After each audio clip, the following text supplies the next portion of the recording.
পশ্চিমবঙ্গ বিধানসভা নির্বাচনে বড় পরাজয়ের পর এবার প্রকাশ্যে ফেটে পড়েছে তৃণমূল কংগ্রেসের ভিতরের ক্ষোভ। দলের নেতাকর্মীদের একাংশ সরাসরি প্রশ্ন তুলেছে শীর্ষ নেতৃত্বের বিরুদ্ধে। বিশেষ করে তৃণমূলের সাধারণ সম্পাদক অভিষেক বন্দ্যোপাধ্যায়কে ঘিরে বাড়ছে অসন্তোষ। ১.৫ দশকের বেশি ক্ষমতায় থাকার পর এবারের নির্বাচনে বিজেপির কাছে বড় ব্যবধানে হারে তৃণমূল কংগ্রেস। ৪ মে ফল প্রকাশের পর থেকেই দলের ভেতরে শুরু হয় অস্থিরতা। দলের বহু নেতাকর্মী অভিযোগ করছেন, জ্যেষ্ঠ নেতাদের গুরুত্ব কমিয়ে দেওয়া, দল পরিচালনায় একক সিদ্ধান্ত এবং সংগঠনের ভেতরে দূরত্ব তৈরি হওয়ার কারণেই এই ভরাডুবি। এরই মধ্যে দলের ৩ মুখপাত্রকে ৬ বছরের জন্য বরখাস্ত করা হয়েছে। দলীয় শৃঙ্খলা ভঙ্গের অভিযোগে আরও কয়েকজন নেতার বিরুদ্ধেও ব্যবস্থা নেওয়া হয়েছে। সেই দিন রাত্রি থেকে আমাদের সব সিকিউরিটি উইথড্র করেছে।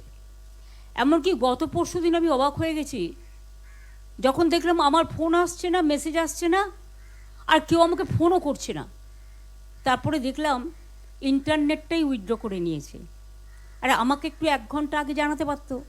আমি তো চাই ওরা উইথড্র করুক, আমি ওদের দয়া নিতে চাই না, আমি কারো ক্ষমাভিক্ষে চাই না, আমি কারো সহানুভূতি চাই না, কারণ লড়াইটা আমরা জিতেছি, এটা মাথায় রাখবেন।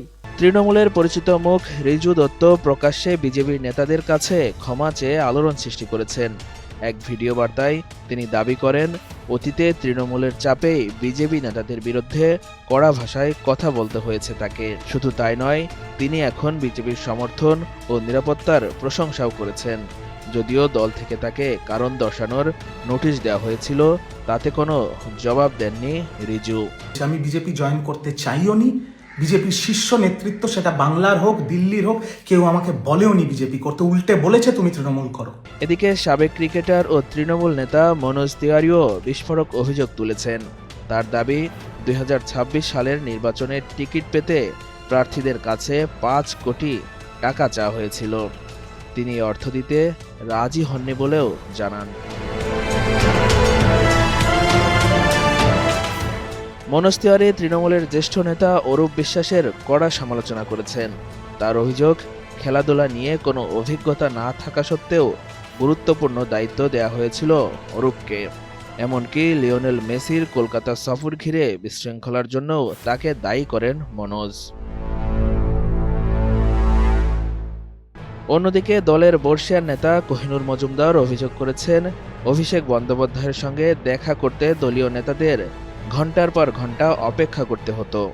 মালদহের জ্যেষ্ঠ নেতা কৃষ্ণেন্দু নারায়ণ চৌধুরীও হারের দায় সরাসরি অভিষেকের উপর চাপিয়েছেন।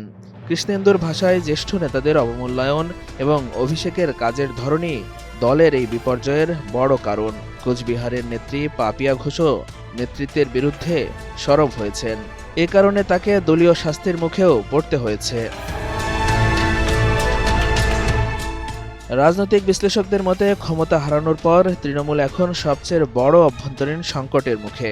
এখন দেখার বিষয়, দলীয় বিদ্রোহ সামলে মমতা বন্দ্যোপাধ্যায় ও অভিষেক বন্দ্যোপাধ্যায় আবারও তৃণমূলকে এক করতে পারেন কিনা।